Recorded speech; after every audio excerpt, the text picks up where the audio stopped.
Aquaman since 2018 out on a high note. This has arguably been the best year for comic book movies ever, and the film possesses an ending and post-credit scene which both have a lot to unpack from them. Throughout this video, I'll be breaking down everything that you need to know about the movie and the post-credit scene, as well as where I think the franchise will go in the future. There will be heavy spoilers, and this is definitely a film that I recommend that everyone sees without having the events in it ruined for them, so you have been warned. For everyone else, I'm Definition, and welcome to the channel where I ruin it so you don't have to. The film opens on Tom Curry, a lighthouse keeper that discovers Queen Atlanna washed upon the shore. Atlanna fled from Atlantis after she was almost forced to marry a man that she didn't love, and her and Tom fall for one another and have a child named Arthur. One day, the forces of Atlantis arrive at the lighthouse and attempt to take Atlanna in. While she defeats them, she realizes that Atlantis will forever put her and her family in danger, so returns to the sunken sea. Tom still walks to the end of his lighthouse jetty every day, but she never returns, and Arthur grows up and heads out into the world. The rest of the film picks up after the events of Justice League and loosely follows the Justice League New 52 graphic novel, Throne of Atlantis. In that, Atlantis begins a war with the surface world after a naval attack, and this movie too follows that narrative.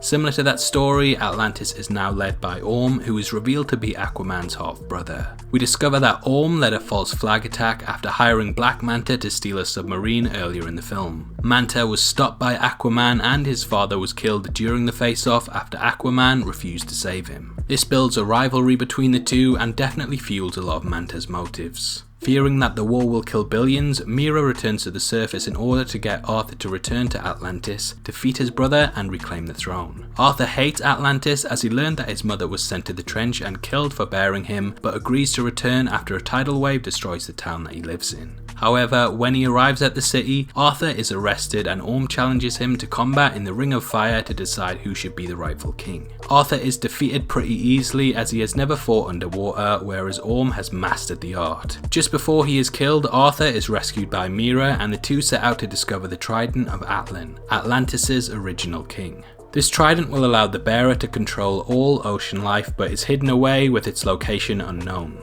Orm tasks Manta, who is still angry with the death of his father, with tracking down and killing the two. He grants him Atlantean technology, which Manta upgrades and uses to assault Mera and Arthur. However, they apparently manage to kill Manta and head out to the trench. They're attacked by the monsters that lived there, but manage to escape and make it to the Earth's core. This feels like it's been ripped straight out of The Land Before Time, and the two discover that Atlanna is still alive and has been living there all along. Arthur gets the trident and returns to stop Orm and his army before they can defeat the King of the Brine and combine their forces to take on the surface world. In what is the best underwater battle I've ever seen, Arthur uses the trident to control all of Orm's forces and stops them, defeating Orm in the process. Arthur is proclaimed the King of Atlantis and spares his brother's life after Atlanna returns and shows Orm that he has been misguided. Arthur will now bring the two worlds together as one and bridge the gap between the species, saving the world from destroying itself in the process. In the final scene of the film, Tom walks to the end of the pier to be finally greeted by Atlanna once more, and the two share a kiss, symbolizing the bonding of the two worlds in what is one of the best final scenes in a comic book movie since The Dark Knight Rises.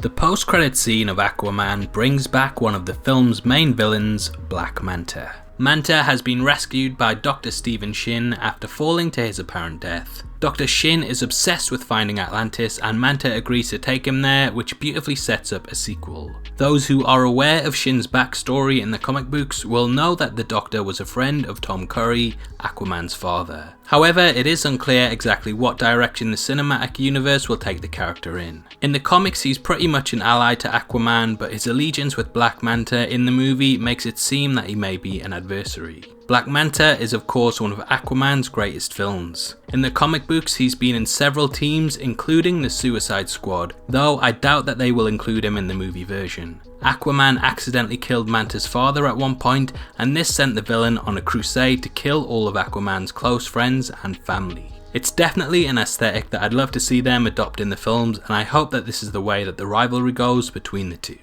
So, what are your thoughts on Aquaman?